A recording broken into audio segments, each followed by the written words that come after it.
Jackson was close to wrapping up another shift at the local supermarket, where rows of cereal boxes gleamed under harsh fluorescent lights and neat aisles showcased everything from produce to electronics.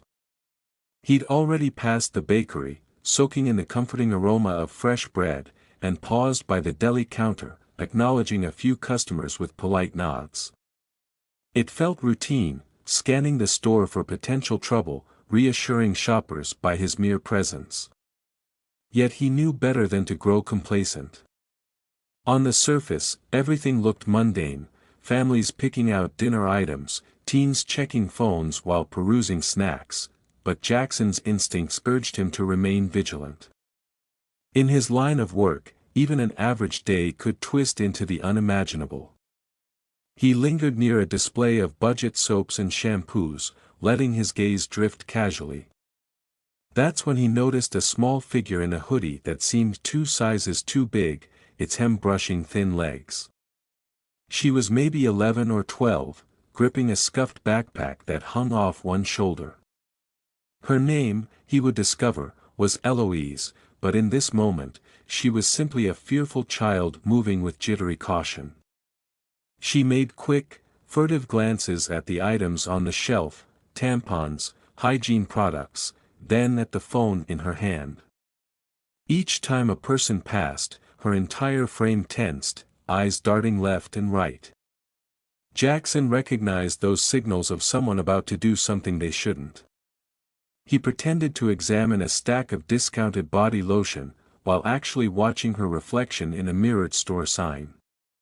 She hovered near a shelf, fiddling with different boxes, but not putting anything in a cart or basket. The store was hardly packed, so her anxious posture became even more apparent in the wide, open spaces. Just as Jackson took one step forward, Eloise slipped something into her backpack, a fluid motion, so practiced it startled him. The item vanished from sight, and her eyes flicked around again, confirming no one had noticed. But Jackson had. Heart sinking, he braced himself, hoping she'd simply come clean. He hated dealing with kids in trouble, especially ones who looked this desperate. She started for the exit, her pace shifting from nervous to flat-out panicked. Jackson followed, initially staying back to avoid spooking her further. Approaching the automatic doors, she must have sensed him closing in. Without warning, she sprinted past the registers, weaving around startled shoppers clutching their bags. He called out for her to stop, voice echoing off slick tiles, but she dashed outside into the afternoon sunshine. Jackson's adrenaline kicked in, and he chased after her, boots slapping the asphalt of the parking lot. She shot between cars, backpack bobbing wildly. It was all Jackson could do to keep her in sight. He'd chased down suspects before, but something about this child's panicked flight felt different. It wasn't petty mischief propelling her, it was raw survival. She nearly slipped behind a parked sedan, her shoes skidding on loose gravel. Jackson seized the opportunity, grasping her wrist firmly but gently. She whirled around, terror etched into her wide eyes. "Let me go." Her voice cracked, tears brimming. She jerked violently, but Jackson managed to maintain a grip without hurting her. Up close, she looked even younger, confusion and fear swirling across her face. He urged her to calm down, though he knew that rarely helped in such moments. She fought him, body shaking, until pure exhaustion sapped her energy. Finally, she stopped struggling, shoulders sagging in defeat. Jackson pressed gently. He told her he just wanted to see what she'd taken. Her lip quivered as she unzipped the backpack. Out tumbled a small, threadbare teddy bear, an unopened box of tampons, and a couple of snack bars. Jackson's breath caught in his throat. This wasn't the haul of a thrill-seeker or someone aiming for a profit. These were basic items, and that worn toy looked heartbreakingly important. He swallowed hard, meeting Eloise's eyes. "Why?" he asked softly. She whispered her name, so low he had to lean in to catch it. "Eloise." Then, haltingly, she explained. She was hungry, she had no money for necessities, and the teddy bear was for her little brother, Mason, who lay in a hospital bed battling leukemia.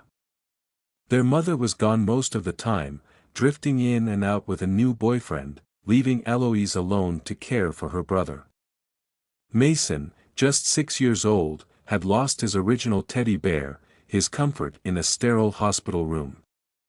He kept asking for a new one, something to hold on to in the dark.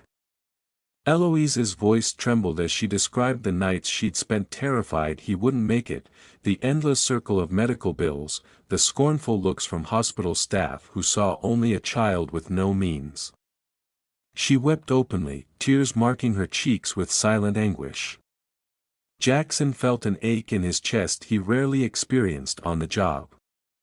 Normally, a shoplifter was written up, handed over for processing, end of story.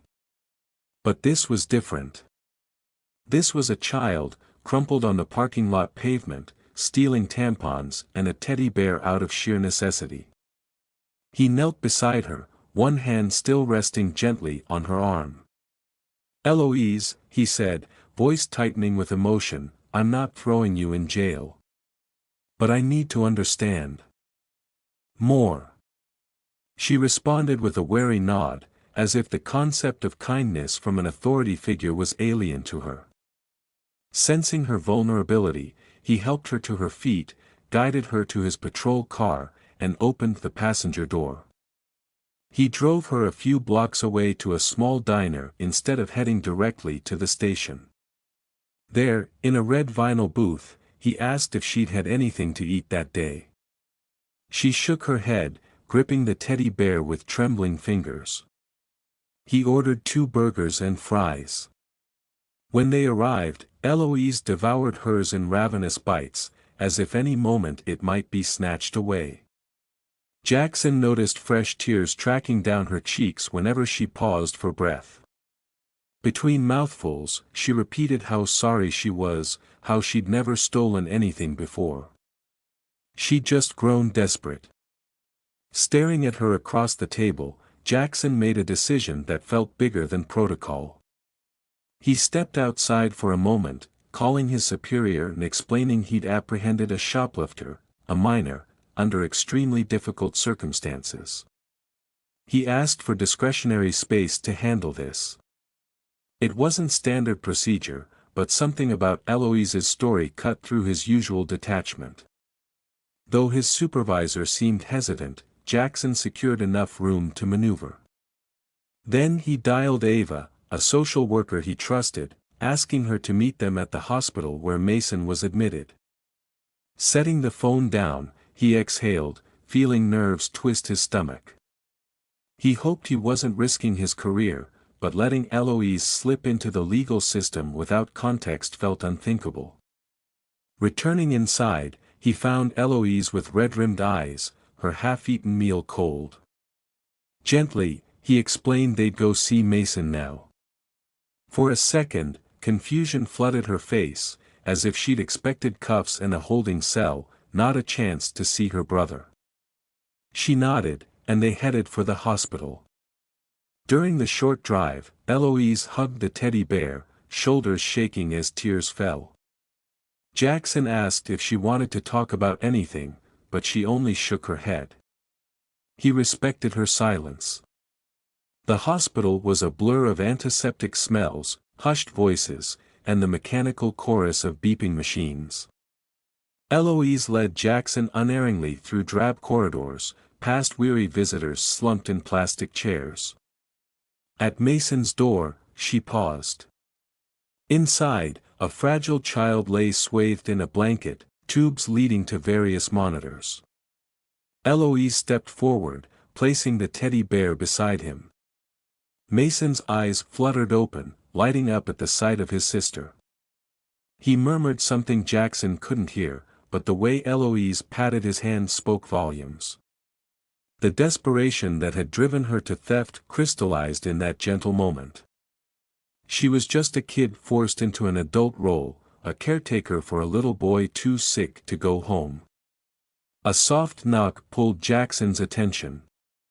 Ava, the social worker, arrived, discreetly introducing herself to Eloise before Jackson guided them both into the hallway. There, amidst whitewashed walls, Eloise recounted her mother's absence, the empty fridge, and the hospital bills piling higher every day. Ava listened intently, scribbling notes, eyes compassionate. She mentioned potential programs that could help cover Mason's treatments, organizations that donated food, and short-term housing solutions if needed. Eloise's tears welled again, but this time they held a flicker of relief, as though she dared to hope. Jackson felt a knot in his chest loosen. Perhaps, for once, the system could work in a child's favor. Over the following days, Jackson checked in frequently. He'd drop by the hospital, sometimes with a bag of groceries or a new coloring book for Mason. He always brought a warm smile for Eloise, who began to shed her guarded shell. In small steps, Ava arranged financial aid for Mason's care, introduced Eloise to counselors, and helped them apply for essential benefits. Bit by bit, they were forging a semblance of security. Jackson found himself quietly proud of Eloise, who faced each day's challenges with a determined set to her jaw, as though she refused to let fear break her again. Meanwhile, the supermarket manager, after hearing the full story, chose not to press charges. Instead, Eloise would participate in a youth diversion program aimed at steering kids away from potential criminal paths. The solution satisfied both the store and Jackson's conscience. He walked Eloise through the paperwork, explaining each step.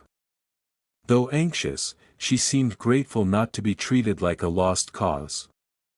She signed her name, biting her lip, uncertain if this kindness might evaporate at any moment. Jackson gently reassured her that she wasn't alone. If anything, people now knew her struggle, something that could bring help, not just condemnation. Over time, Mason's condition fluctuated. Some days, he improved, nibbling on pudding cups and smiling at the cartoons Eloise streamed on her phone. Other days, he'd regress, his small body racked with fatigue from chemotherapy. Through it all, Eloise held onto him with unwavering devotion. Jackson marveled at her resolve. She missed classes, rarely seeing friends, because everything revolved around her brother. Whenever Jackson visited, he observed the poignant little family they formed, just a brother, a sister, and a teddy bear that seemed to hold all their hopes stitched into its seams. During one visit, Eloise found Jackson alone in a waiting area. Wiping her damp cheeks, she simply whispered, "Thank you," voice thin but sincere. For a moment, Jackson had no words. He was simply a police officer who decided to look deeper than a crime, and in doing so, found a heartbreaking truth. He patted her shoulder, reminding her that if she ever needed help, any help, he was there. She nodded, tears glistening, but not entirely out of sadness, there was gratitude shimmering too. It dawned on Jackson how rarely he'd seen trust bloom so quickly, especially in someone who had every reason to fear authority. Though progress was made, it wasn't easy. Eloise's mother drifted in one day, reeking of cigarettes, half listening to the doctor's updates before wandering off again. Ava made inquiries into protective services, but Eloise was hesitant to be removed from her home. She insisted on caring for Mason personally. The solution was complicated, but with consistent guidance and financial aid, Eloise's living conditions stabilized. Jackson pitched in discreetly, dropping off groceries or a gift card when he sensed Eloise's supplies were low. He told himself it wasn't special treatment, he was just doing what any decent human would do. Deep inside, though, He felt an undeniable sense of responsibility for these siblings. Eventually, Mason's doctor spoke of remission, cautioning that it was a fragile step forward requiring vigilant monitoring. The day he was cleared for a short visit home, Eloise practically trembled with excitement, though fear lingered in her voice. She had no idea how to handle him outside the hospital's safety net. Jackson offered to drive them. During the ride, Mason gazed out the window with wonder, as though the world was brand new. Eloise clung to him, heart pounding. Their apartment was worn down, chipped paint, old carpeting, a broken stair railing. Inside, the air was stuffy, and half-empty takeout containers cluttered the tiny kitchen. Still, with a bit of tidying, it could be a place of warmth. Jackson helped them straighten up. Mason, pale and drained, rested on the couch, clutching the teddy bear like a lifeline. Eloise tried to apologize for the mess, cheeks flushed with shame. Jackson told her it was fine, focusing instead on ensuring there were clean blankets, fresh groceries, and a safe space for Mason to recover. By the time he left, the living room looked more welcoming, sunlight streaming through parted curtains onto tidier surfaces. Weeks turned into a month of cautious progress. Sometimes, Mason needed to return to the hospital for checkups or minor complications. Each discharge felt like a triumph. Eloise, with Ava's guidance, juggled school and caring for Mason, who slowly regained some color in his cheeks. Jackson dropped by whenever possible, juggling his normal patrol duties with these unorthodox visits. Co-workers teased him lightly for his extra involvement, but none questioned his motives. He'd share updates, how the store manager asked about Eloise, or how the hospital staff was rooting for Mason. It felt like a whole community had rallied behind them, a safety net Eloise never dreamed existed. Finally, one bright morning, the doctors announced that Mason's latest tests looked promising. Remission was within reach, though they advised caution. Eloise erupted in tears of joy, hugging Mason in relief. She insisted on calling Jackson immediately. He arrived to see them in a small courtyard outside the hospital, the sun shining on Mason's pale arms. Eloise clutched the battered teddy bear, wearing a rare, genuine smile. Mason, albeit tired, grinned at Jackson. It was the pure, innocent grin of a child who'd glimpsed darkness but still believed in light. A swirl of pride and humility filled Jackson. He felt privileged just being there.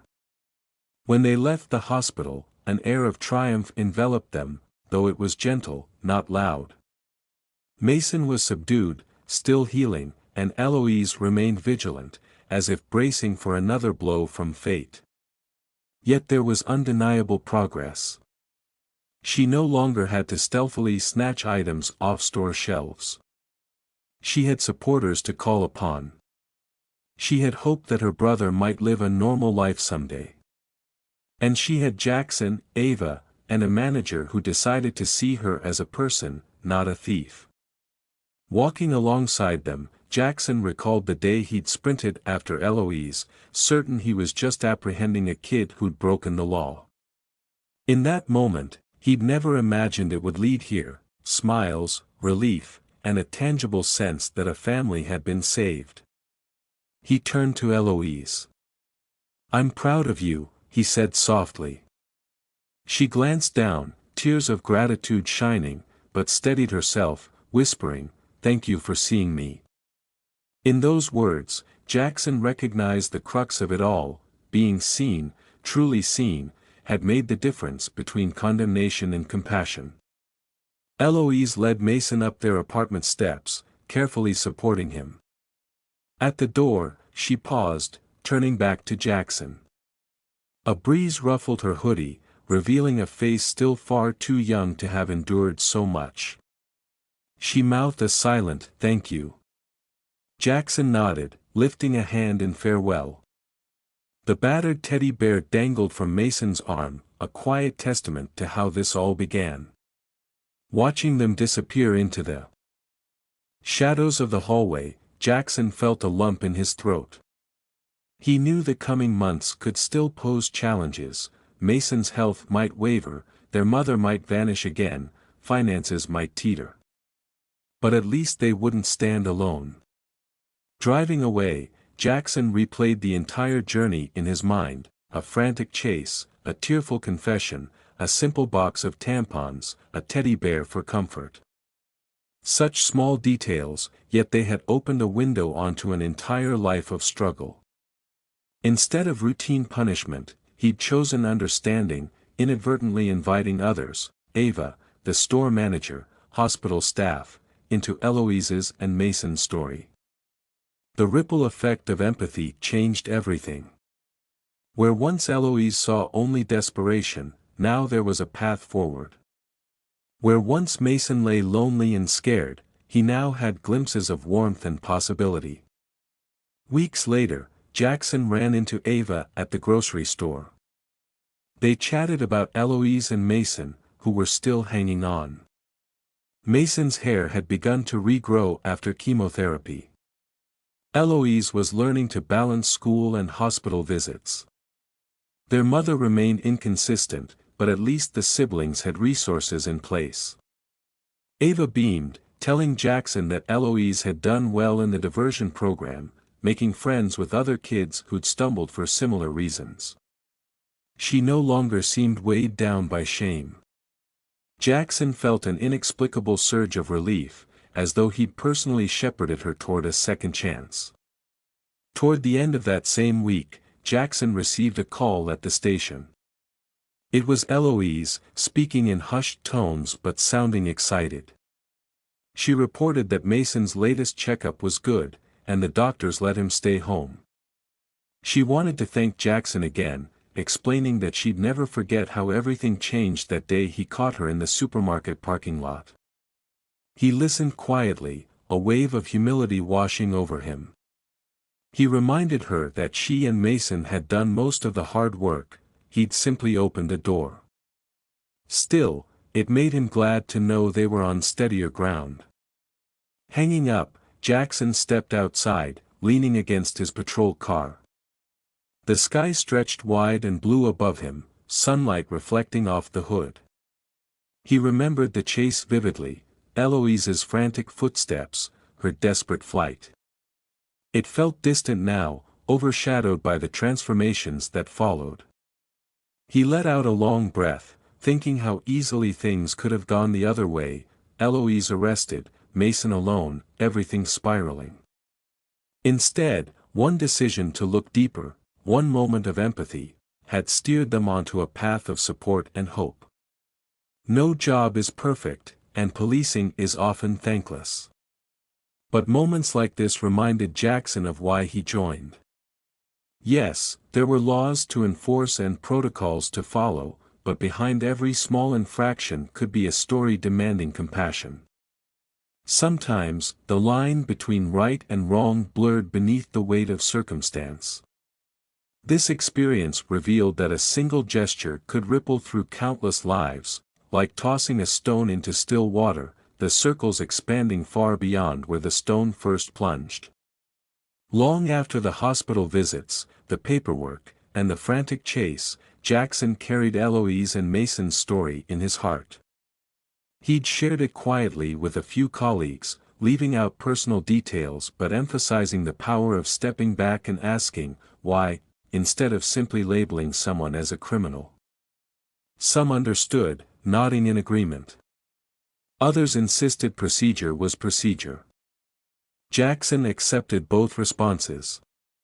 Change never happened all at once. But he believed that in time, more people might choose to see past a minor crime, might recognize a child's cry for help. He hoped so. Outside that rundown apartment, with the sun dipping below rooftops, Jackson found closure in the knowledge that Eloise and Mason had a fighting chance. Life wouldn't magically become perfect, but at least they weren't trapped in an endless loop of desperation. They had resources, allies, and a teddy bear that symbolized a sister's fierce love. If anything, they had hope, more precious than any store item Eloise could steal. In the following months, Jackson remained in contact, hearing sporadic updates from Ava or even Eloise herself. Each day, Mason grew stronger. Each day, Eloise became more confident, stepping out of survival mode and stepping into her own future. And each day, Jackson felt a sense of gratitude for the unspoken bonds formed by kindness. Whenever he patrolled the supermarket again, he'd glance at the aisle where he'd first spotted Eloise. He'd remember her trembling hands, the moment that changed her life, and his. That, ultimately, is how their story settled into Jackson's memory. It began with a frantic pursuit of a frightened girl, but it ended with an awakening to how compassion can transform a single act of desperation into a bridge toward a better life. In Eloise and Mason, Jackson saw the quiet courage of two children left adrift, now anchored by a community that chose to care. And in himself, he discovered that the badge was more than a symbol of authority, it was a responsibility to see the human being behind every situation, especially when that human being was a child who only needed someone to notice.